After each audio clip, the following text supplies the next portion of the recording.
রাজনৈতিক পালাবদলের পর দেশের ব্যাংক খাতে কমেছে কোটি টাকার বেশি আমানত থাকা ব্যাংক হিসাবের সংখ্যা। বাংলাদেশ ব্যাংকের প্রতিবেদন অনুযায়ী সেপ্টেম্বর প্রান্তিকে ব্যাংকে কোটি টাকার বেশি আমানত থাকা অ্যাকাউন্টের সংখ্যা কমেছে ১,৬৫৭টি। একই সঙ্গে এসব ব্যাংক হিসাবে আমানত কমেছে ২৬,১৮৭ কোটি টাকা।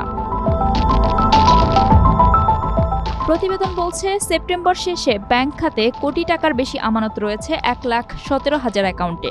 জুন প্রান্তিক শেষে এমন অ্যাকাউন্টের সংখ্যা ছিল ১,১৯,০০০। অবশ্য জুন প্রান্তিকে ব্যাংকে কোটিপতির অ্যাকাউন্টের সংখ্যা বেড়েছিল প্রায় ৩,০০০-এর মতো, কেননা মার্চ শেষে এই সংখ্যা ছিল ১,১৬,০০০।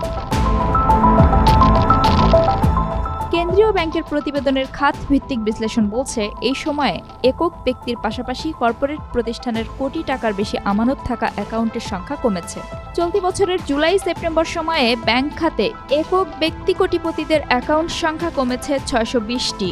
এছাড়া এসব অ্যাকাউন্টে আমানতের পরিমাণ কমেছে ৮,৯২৩ কোটি টাকা।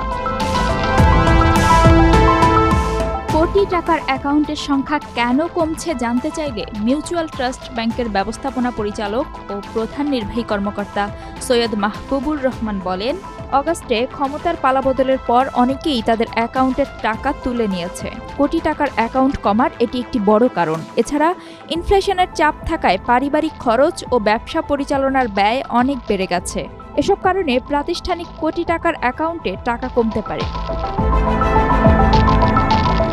৫ অগাস্টে সরকার পতনের পর অন্যান্য খাতের সঙ্গে ব্যাংকিং খাতেও সংস্কার শুরু হয়। কয়েকটি ব্যাংক বন্ধ হয়ে যাওয়ার গুজবে ব্যাংক খাত থেকে আমানত তুলে নেয় গ্রাহকরা। বিশেষ করে এই গুজবের প্রভাব পড়ে শরিয়াহ ভিত্তিক ইসলামী ব্যাংকগুলোর ওপর। তাছাড়া প্রভাবশালী কিছু ব্যবসায়ীর ব্যাংক থেকে আমানত তুলে নেয়ার ঘটনাও ঘটেছে বলে জানিয়েছেন ব্যাংকাররা।